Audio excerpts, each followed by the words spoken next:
At 38, Jinwoo Park commanded an empire that stretched from the port of Long Beach to the nightclubs of Koreatown, from luxury real estate developments to private security firms that asked no questions. People feared him, respected him. No one dared to love him. That was safer. He moved through the crowd at a charity gala he attended at the last minute, with two security personnel positioned at strategic distances. Jinwoo was calculating his exit strategy. Another 30 minutes of strategic conversations, a visible donation check presentation, then escape back to his penthouse. When he saw her, his heart stopped. Destiny Williams stood near the donor registration table, wearing an elegant navy dress that hugged her curves with sophisticated grace. She was speaking with an elderly couple, her smile warm and genuine in a way that no one in this room could fake. She'd always had that smile. It had been the only warmth in his cold home 6 years ago. Jinwoo's grip on his champagne flute tightened until he heard the crystal crack slightly. Min-jun, his right-hand man, glanced at him, concerned, but Jinwoo couldn't move, couldn't breathe, couldn't process what he was seeing. Because beside Destiny stood a boy. He was small, maybe 5 years old, wearing a tiny suit that made him look like a miniature adult. He held Destiny's hand and looked around the ballroom with wide, curious eyes.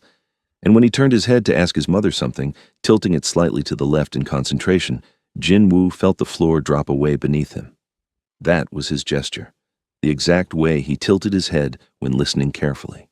The boy had his sharp jawline, softened by youth but unmistakable. His eyes were the same almond shape, the same intense focus even in a child's face. His eyebrows formed the same slight arch when he was curious.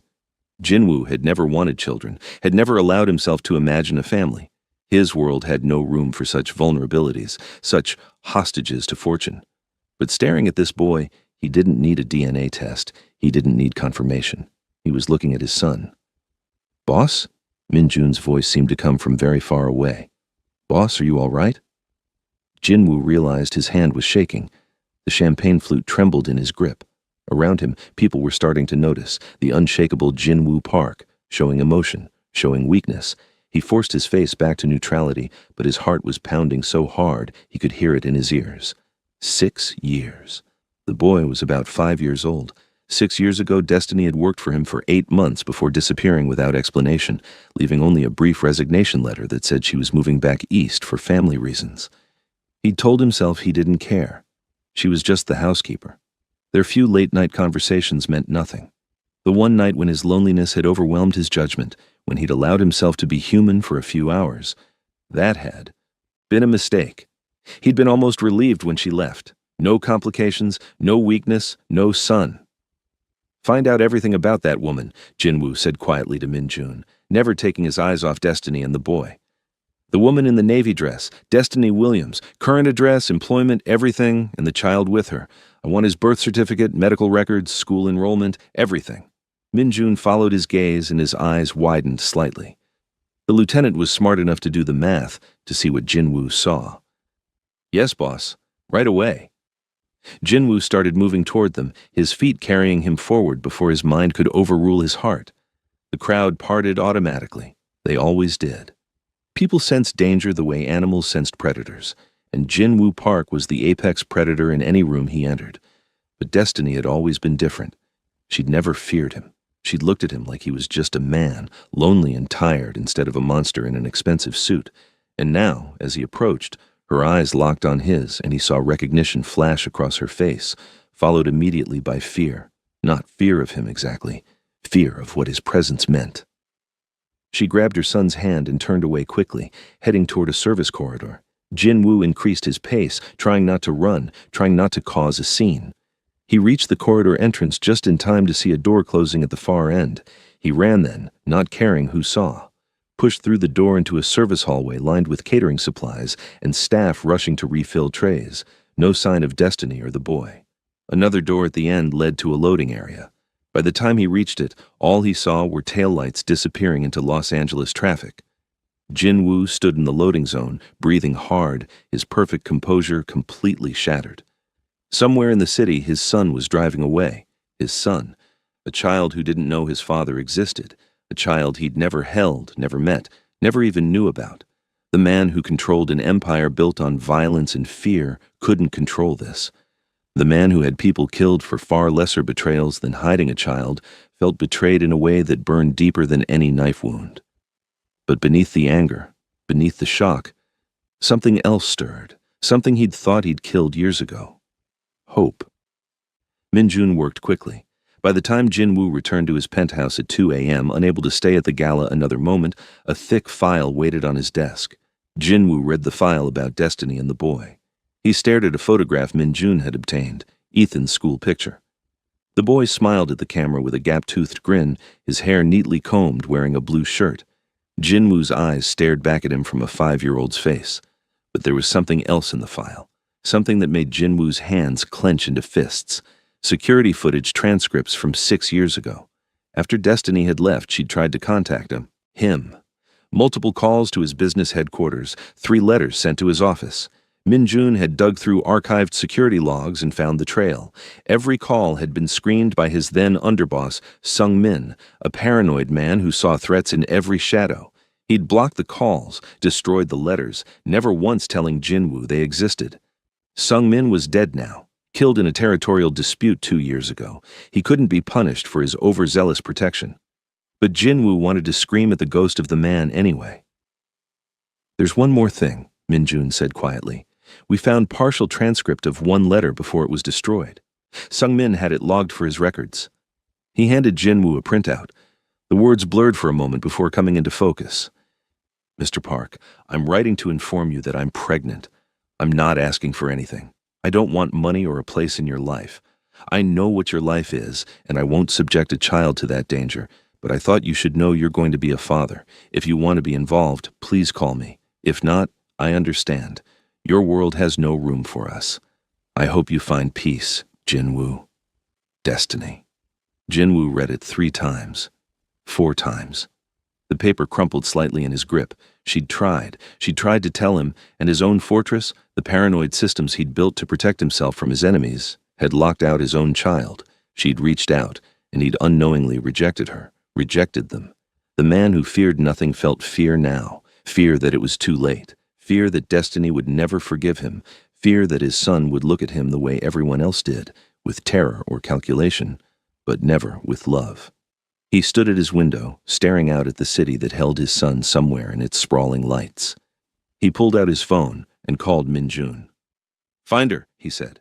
"I need to talk to Destiny Williams, and Minjun, no threats, no intimidation, this isn't business." "What is it then, boss?" Jinwoo looked at Ethan's school picture again, at that gap-toothed smile, at his own eyes staring back at him from an innocent face. "It's everything," he said softly. "It's everything." Jinwoo learned quickly that conquering territory was easier than winning back trust. The flowers arrived at New Beginnings on a Monday morning, 3 dozen white roses, elegant and expensive, with a card that read simply, "We need to talk, JWP." The receptionist called Destiny to the front desk, where she stared at the arrangement for a long moment before instructing the young woman to donate them to the hospital next door. "Tell the sender they were refused," Destiny said quietly. Tuesday brought a gift basket filled with organic baby food, educational toys, and children's books, all age-appropriate for a 5-year-old. It arrived at Destiny's office with another card. "For Ethan, please." This too was returned, unopened. Wednesday, Jinwoo sent nothing. He sat in his penthouse office, staring at the rejection notices his people had intercepted, and realized he was approaching this like a business negotiation. Gifts, money, grand gestures, that wasn't what Destiny needed. That wasn't what she'd ever wanted from him. On Thursday morning, Jinwoo walked into the New Beginnings office himself. The nonprofit occupied a converted house in a working-class neighborhood, its exterior painted cheerful yellow, a small playground visible in the back where children laughed and played, a far cry from his glass and steel corporate headquarters. Inside, the walls were covered with children's artwork and inspirational quotes.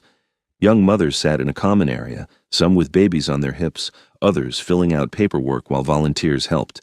This was Destiny's world, a world built on hope and second chances, not fear and power. "Can I help you?" A young receptionist looked up, her professional smile faltering slightly when she saw him. Jinwoo knew what he looked like, The expensive suit, the cold eyes, the barely concealed danger. He didn't fit here. I'm here to see Destiny Williams. Do you have an appointment? No, but Jinwoo. Destiny's voice cut through the lobby. She stood in a doorway, arms crossed, her expression a mixture of anger and something that looked like resignation. My office, now. He followed her down a hallway lined with photos of smiling families, success stories, women who'd rebuilt their lives. Destiny's office was small but organized, her desk covered with case files and family photos. On the wall behind her desk was a framed picture of Ethan, gap-toothed and grinning, holding a certificate for perfect attendance, Jinwoo's son. Right there, a life he'd never been part of. Destiny closed the door and turned to face him. The flowers were inappropriate, the gifts were intrusive, and showing up here at my workplace crosses a line. I know, Jinwoo said quietly. I'm sorry. I don't know how else to reach you. You're not supposed to reach me, Jinwoo. Her voice was firm, but he heard the tremor beneath it. Fear, not of him physically, but of what he represented. I left your world for a reason. I kept Ethan away from you for a reason. You tried to tell me about him. Jinwoo took a step forward, then stopped when she tensed. I found the logs, the calls, the letters. I never saw them. My people, they thought you were trying to extort me. Destiny laughed bitterly. Of course they did, because that's your world, isn't it? Everyone's an angle, everyone's a threat. I knew that then, and I know it now. Then why did you try to contact me at all? Because I thought, she stopped, took a breath. I thought maybe there was still some of the man I knew in you. The man who talked to me at 2 a.m. about his mother, about how he wished his life had been different. The man who was lonely and lost and trying so hard not to be human. She shook her head. But that man was just a fantasy. You're Jinwoo Park, the Gwangju ghost, the man who controls half the illegal operations in Los Angeles. I researched you, you know, after I started working for you. Jinwoo felt something cold settle in his chest. You knew who I was? Not at first, but I'm not stupid. I noticed things. The men who visited at odd hours, the conversations in Korean that stopped when I entered a room, the way you never kept food in your house because you were never home, always at the office. She met his eyes directly. I looked you up, found news articles about gang violence, rumors about organized crime, whispers about the man behind the legitimate businesses. And by then, I'd already fallen for you. Destiny. So I stayed, she continued, her voice hardening. I needed the job. The money was good, better than anything else I could find. And I told myself that maybe you weren't as bad as the rumors said. That maybe the man I talked to in your kitchen, the one who looked so tired and alone, that maybe he was the real you. She laughed again, without humor. Then I got pregnant, and I realized I couldn't raise a child in that world. I couldn't watch my son grow up around violence and crime and danger. So I left. Jinwoo absorbed this, the weight of it crushing. She'd known everything, and she'd tried to give him a chance anyway. I want to meet him, he said quietly. My son. I want to know Ethan. Why? The question was sharp. So you can teach him how to run a criminal empire? So he can grow up watching his father give orders that get people killed? No. Jinwoo's hands clenched at his sides. So I can be his father. So I can give him something better than what I had. You can't give him better when you're still living that life. Then I'll change. Destiny stared at him for a long moment. Men like you don't change, Jinwoo. Men like me never had a reason to. He took another step forward, and this time she didn't retreat. I have a son, Destiny.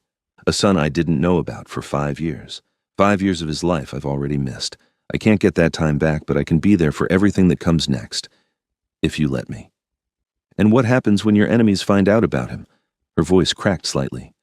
What happens when someone decides to use my son, our son, to get to you? What happens when Ethan asks why Daddy has men with guns following him everywhere? Jinwoo had no good answer. Everything she said was true. His world was dangerous, violent, built on foundations of blood and fear. Bringing a child into it, exposing Ethan to that darkness, it was unthinkable. But so was walking away. Not now, not when he knew his son existed. I'll keep him safe, Jinwoo said. Whatever it takes, I'll keep both of you safe. You can't promise that. I can try. Destiny sank into her desk chair, suddenly looking exhausted. Do you know what Ethan asked me last week? He asked why all his friends have daddies who come to school events, but he doesn't. He asked if there was something wrong with him, something that made his daddy not want him. Tears formed in her eyes. I told him his daddy loved him very much, but couldn't be with us. I told him it was complicated, that grown-up problems sometimes keep families apart. And he looked at me with your eyes, Jinwoo, with those same intense eyes, and he said, "Maybe if I'm really good, Daddy will come back." Jinwoo felt something break inside him. "I didn't know he existed," he whispered. "If I had known..." "What? What would you have done? Given up your empire? Walked away from your organization? Men don't leave your world, Jinwoo. They die in it." "Then maybe it's time I started living outside it." Destiny studied him for a long moment. Finally, she pulled out a business card and wrote something on the back. "These are my terms," she said, handing it to him. "You want to meet Ethan, you want to be his father, then you prove you can be safe. No violence around him, no introducing him to your business, no bringing danger to our doorstep. He thinks his father was someone I dated years ago who couldn't stay in our lives. If you can't give him stability, if you can't give him safety, then you don't get to break his heart by being here temporarily." Jinwoo took the card, reading her neat handwriting. "Prove it first. Then maybe." "How do I prove it?" he asked. "That's not my problem to solve," Destiny said. "You figure out how to be the man Ethan deserves. If you can't, then we're better off without you." For the next 3 weeks, Jinwoo became a ghost in his own son's life. He stood in the back row at Ethan's kindergarten spring concert, watching his son sing about flowers and sunshine with 17 other 5-year-olds. Ethan's voice was slightly off-key but enthusiastic, his small face serious with concentration. When the song ended and the parents applauded, Ethan's face lit up, scanning the audience for his mother. He found Destiny in the 3rd row, waving and beaming with pride. He didn't see his father in the shadows, memorizing every detail.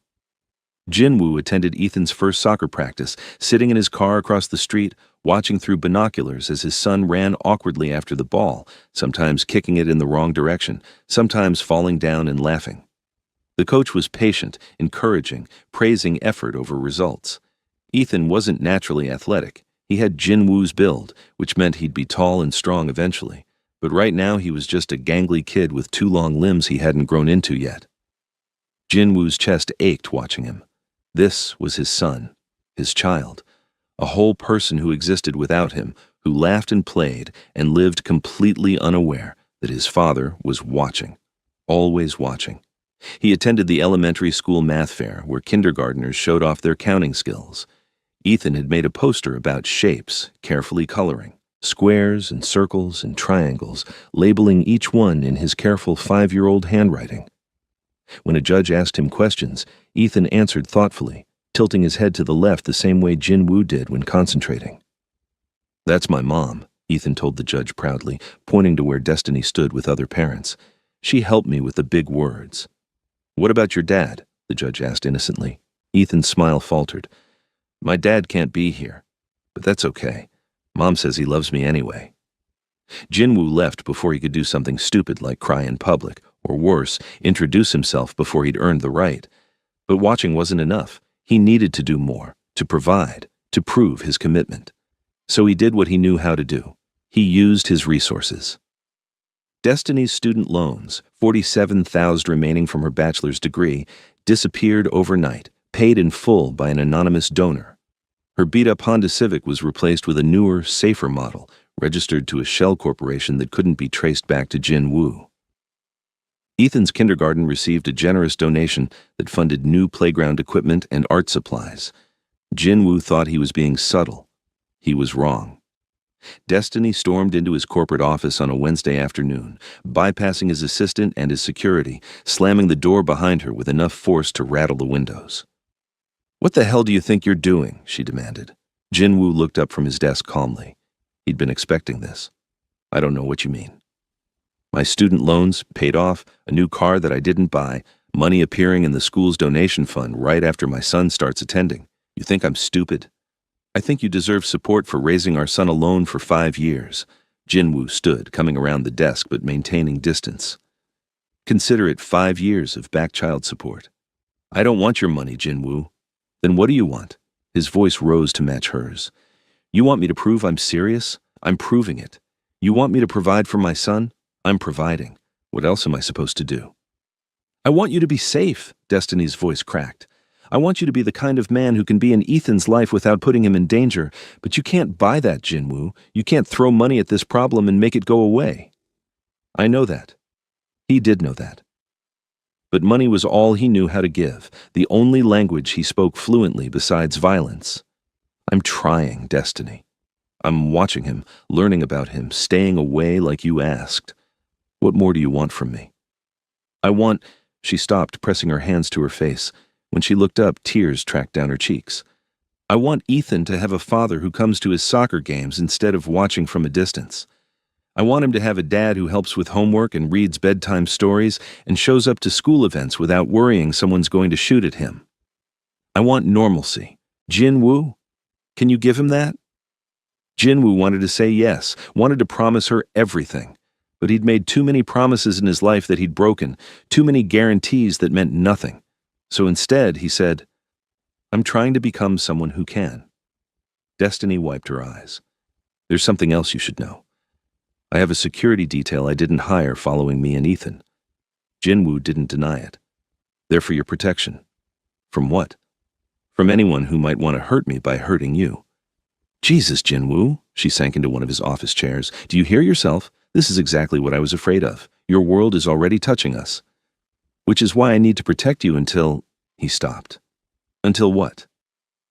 Until I can leave this world behind, he thought. Until I can become someone worthy of being Ethan's father. Until I can figure out how to escape an empire I've spent 20 years building. Until I figure it out, he said instead. They sat in heavy silence for a long moment. Finally, Destiny spoke, her voice soft and tired. He asks about you, you know. Not you specifically. He doesn't know who you are, but he asks about his father. He's starting to understand that other kids have daddies who are present, and he doesn't. What do you tell him? The truth, more or less, that his father is someone I cared about very much, but circumstances kept us apart, that it's complicated. She looked at Jinwoo directly.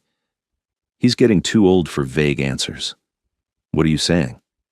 I'm saying that if you're serious about this, if you're really trying to change, then maybe we can arrange for you to meet him. Properly. Not as some stranger in the shadows, but as a person in his life. Not as his father, not yet, but as someone.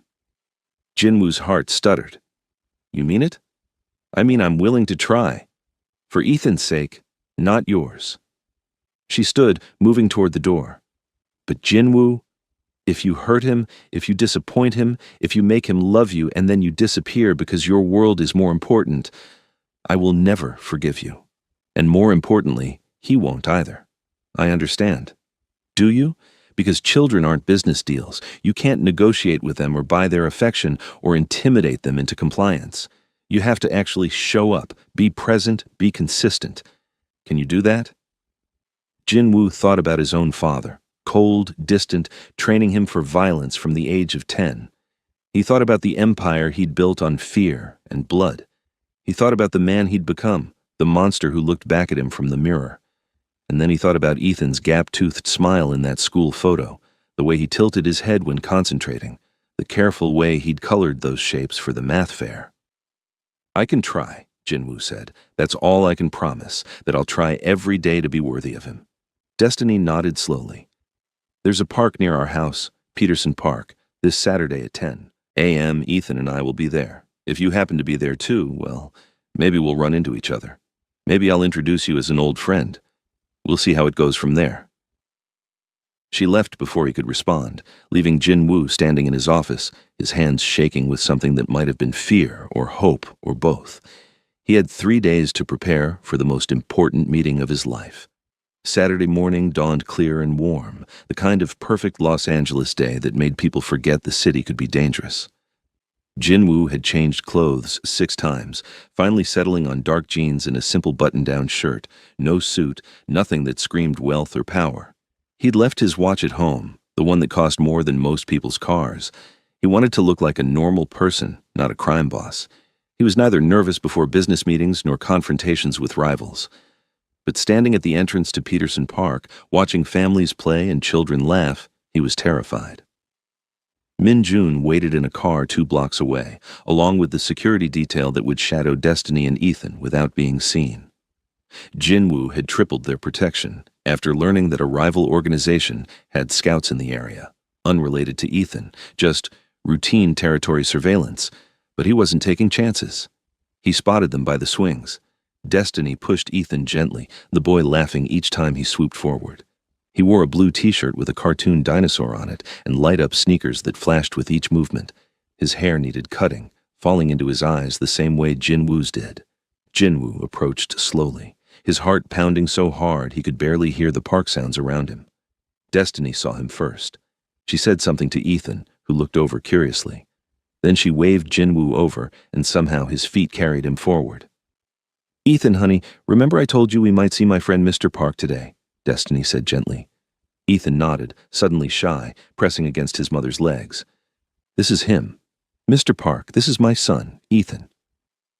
Jinwoo knelt down, bringing himself to Ethan's eye level. Up close, the resemblance was even more striking. This was his child, his son, right here in front of him. "Hi, Ethan," Jinwoo said softly. "It's nice to meet you." "Hi," Ethan whispered. Then, after a moment, "You have a fancy watch." Jinwoo looked down, realizing he'd forgotten to take off his Patek Philippe.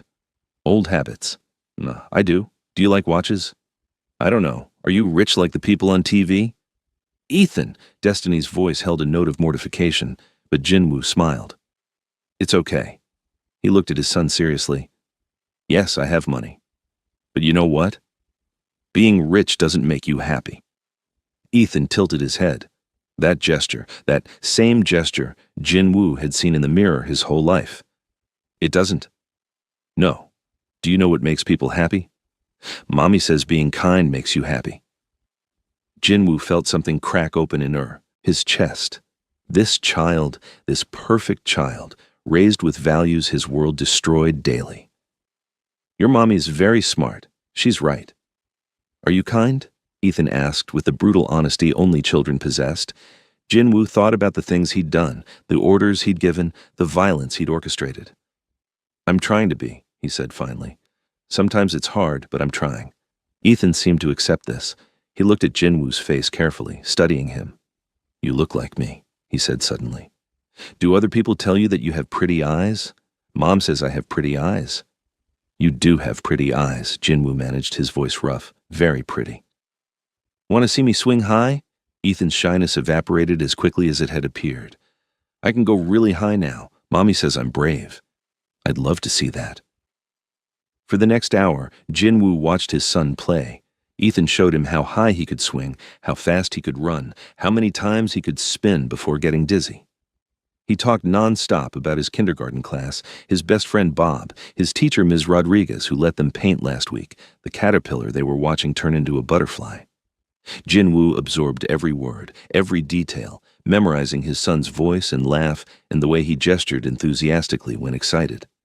At one point, Ethan ran off to play with another child on the climbing structure, and Jinwoo stood next to Destiny, both of them watching. "Thank you," Jinwoo said quietly, "for this." "Don't thank me yet," Destiny replied. "This is just the beginning. The hard part comes next. Being consistent, being present, being what he needs." "I know." "Do you?" She turned to look at him. "Because this isn't about grand gestures or expensive gifts. This is about showing up every week, being boring and reliable, letting him get used to you." "Can you do boring and reliable, Jinwoo?" Before he could answer, Ethan came running back. "Mr. Park, do you like dinosaurs? Because I love dinosaurs. I have 17 dinosaur toys at home. Want to know all their names?" Jinwoo knelt down again, meeting his son's enthusiastic gaze. "I would love to hear all their names." As Ethan launched into a detailed explanation of each dinosaur's species and characteristics, Jinwoo felt something he hadn't felt in years, pure, uncomplicated joy. But that joy was short-lived. Across the park, partially hidden behind a tree, a man was taking photographs. Jinwoo spotted him immediately. Years of hypervigilance meant he never stopped scanning for threats. The man was Asian, mid-30s, wearing casual clothes, but standing too still, too focused. Jinwoo's blood ran cold. He pulled out his phone and texted Min Jun quickly. "Photographer, east side of park, green shirt, identify." The response came within seconds. On it. And the T-Rex is the coolest because he has tiny arms but huge teeth, and Ethan paused, noticing Jinwoo's distraction. Mr. Park? Are you okay? Jinwoo forced his attention back to his son, forced his face to relax into a smile. I'm fine, Ethan. Sorry. Tell me more about the T-Rex. But the damage was done.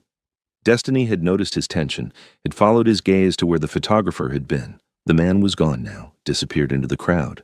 Her face paled. Ethan, honey, go play on the slide for a minute, she said. I need to talk to Mr. Park. But I wasn't done with the dinosaurs. Now, Ethan. Something in her voice made the boy obey, without argument. Once he was out of earshot, Destiny grabbed Jinwoo's arm, her nails digging in hard enough to hurt. What was that? She hissed. Why were you looking at that man like, it's nothing, Jinwoo lied. Don't bullshit me. I saw your face. Who was he? Jinwoo's phone buzzed. A text from Min Jun, Seok Jin, works for the Bayek organization, confirming target of surveillance. The Bayek organization, one of Jinwoo's rivals for control of the port of Long Beach, always probing for weaknesses, always looking for leverage. And now they knew about Ethan. I have to go, Jinwoo said abruptly. What? We've only been here an hour. I have to go, he repeated, already backing away. I'm sorry. Tell Ethan. Tell him I'll see him soon. Jinwoo, wait. But he was already walking quickly toward the parking lot, texting Min Jun as he went. Emergency meeting. All lieutenants. Now. Behind him, he heard Ethan calling, Mr. Park, where are you going? You didn't hear about the Triceratops yet. Jinwoo didn't look back. Couldn't look back. Because if he did, if he saw his son's confused face, he might not be able to do what needed to be done. His world had found his son, and now Jinwoo had to decide if he was willing to destroy that world to protect him. The emergency meeting took place in a private room at one of Jinwoo's legitimate businesses, a high-end restaurant in Koreatown that he owned through 3 layers of shell corporations. His 4 top lieutenants sat around the table, Min Jun, who handled security, Yoon Seo, who ran their financial operations, Dai Jung, who managed their port operations, and Hyun Woo, the underboss who coordinated everything. The Bayek organization has photographs of me with a woman and child, Jinwoo said without preamble. They'll have identified her by now. They know where she lives, where the boy goes to school, everything. How much do they know about your relationship? Hyunwoo asked. Enough. The child looks like me. They'll put it together if they haven't already. Yoon Seo leaned forward. This is a problem. A significant problem. They'll use the child as leverage for the port negotiations. Or they'll move directly to kidnapping, Dai Jung added. Force you to give up territory in exchange for the boy's safety. Which is why we need to strike first, Hyunwoo said. Hit them hard. Make it clear that any move against your family will result in their complete destruction. Jinwoo had expected this response. It was the logical move, the smart play. In their world, you protected what was yours through overwhelming force. You made examples. You showed weakness was not tolerated. But that meant gang war, police attention, federal investigations, and in the middle of it all, a 5-year-old boy who just wanted to tell him about dinosaurs. No, Jinwoo said quietly. 4 sets of eyes stared at him. No, Hyunwoo repeated. Boss, with respect, this is not the time to show restraint. They've threatened your family. They've taken photographs. That's not a threat. It's intelligence gathering. It's the first step toward a threat, Min Jun interjected. If we don't respond, they'll see it as weakness. Then let them, Jinwoo said. Silence fell over the table. Yoon Seo was the first to speak. I don't understand. Let them see weakness? Jinwoo stood, walking to the window. Outside, Koreatown bustled with life. Restaurants, shops, families going about their day. Normal people living normal lives, completely unaware of the violence that sometimes erupted in their streets when men like him couldn't find peaceful solutions. I have a son, he said, still looking out the window. A 5-year-old boy who likes dinosaurs and thinks being kind is what makes people happy. He doesn't know who I am, what I do. His mother kept him away from this world because she knew it would destroy him. He turned to face his lieutenants. She was right. Boss? Hyunwoo started. I'm stepping back, Jinwoo interrupted. From active operations, from day-to-day decisions, from everything that makes me a target. Hyunwoo, you'll take over as operational head. I'll be a consultant, a figurehead, but I won't be running things anymore. The room erupted. That's insane. The organization will see it as weakness. Other groups will move against us. People will challenge for leadership. Enough! Jinwoo's voice cut through the chaos. This is not a discussion. This is what's happening. I'm not asking for your permission. Hyunwoo stood slowly, his face carefully neutral. And if I refuse? If I say this is too dangerous for the organization? Jinwoo met his underboss's eyes. They'd worked together for 15 years, had built this empire together through blood and strategy. Hyunwoo was ambitious but loyal, smart enough to see opportunities, but wise enough not to overreach. Until now, maybe. Then I'll find someone else, Jinwoo said quietly. But I'm doing this, with or without your support.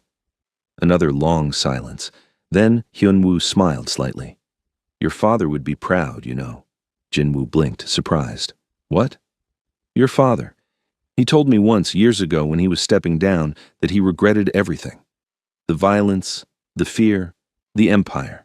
He said he'd built a prison for himself and called it power. Hyunwoo sat back down. He said if he had it to do over, he'd choose family instead. My father never said that to me. Because by the time he realized it, it was too late. You were already following his path. Hyunwoo looked at the other lieutenants. But it's not too late for the boss. He has a chance to be something other than what we made him. You're supporting this?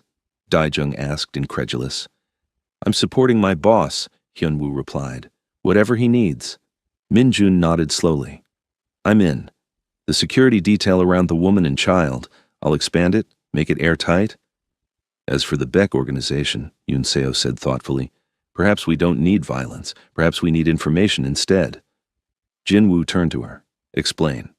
They're vulnerable in ways we're not. Their port operations violate more federal laws than ours do. Their money laundering is sloppier. If someone were to provide detailed evidence to the right people, say, the FBI's organized crime unit, the Bayek organization would be too busy defending themselves to worry about your family. You're suggesting we cooperate with federal investigators? Daijung looked horrified. I'm suggesting we provide anonymous tips that happen to contain very specific, very damaging information, Yunseo corrected. No cooperation, no testimony, just intelligence dropped in the right place at the right time. Jinwoo considered this. It was risky. Any contact with law enforcement was dangerous, but it was also clean, no war, just strategy. Do it, he said, carefully, nothing that traces back to us. And what about the photographs they already have? Minjun asked. The evidence that you have a family? Let them keep the photographs, Jinwoo said. Once I'm officially stepped back, once I'm just a consultant living a quiet life, they'll lose interest. I'll be useless as leverage, not worth the risk of touching. It was a gamble. Everything about this was a gamble. But staying in his current position, remaining the active head of the organization, that guaranteed Ethan would always be in danger. We'll need to make the transition look natural, Hyunwoo said, already thinking strategically. Gradual pullback over a few months, you citing health concerns maybe, or wanting to focus on legitimate business expansion. Whatever works, Jinwoo agreed. Just make it happen. As the meeting continued, planning the details of his organizational exit, Jinwoo's phone buzzed with a text from Destiny. He keeps asking when he'll see Mr. Park again. What do I tell him? Jinwoo stared at the message for a long moment before responding. Soon. I promise. I'm fixing something first. Fix it fast, she replied. I don't want him getting attached if you're going to disappear. I'm not disappearing, he typed back. Not this time. Not ever. He meant it. Whatever it took, however long it required, he would become someone worthy of being Ethan's father. He would leave this world behind and build something new, something clean, something that a 5-year-old boy could be proud of. The meeting ran late into the night, planning every detail of Jinwoo's transition away from active leadership. By the time he returned to his penthouse, dawn was breaking over Los Angeles, painting the city in shades of gold and pink. Jinwoo stood at his window one last time, looking out over the empire he'd built. Soon, this view wouldn't be his anymore. He'd be moving to something smaller, something normal. A suburban house where a child could visit without seeing guards and security systems. His phone buzzed again. Another message from Destiny. He drew you a picture of the T-Rex. He wants to give it to you next time. Jinwoo felt tears sting his eyes. When had he become someone who cried? But he was smiling too, a real smile, the first genuine one in years. "Tell him I can't wait to see it," he replied. "Tell him Mr. Park is thinking about him. Don't make promises you can't keep," Destiny warned. "I'm not," Jinwoo wrote back.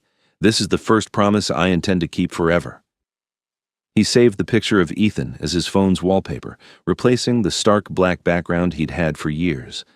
Every time he looked at his phone now, he'd see his son's gap-toothed smile, those eyes so like his own, that perfect innocent face that represented everything worth fighting for.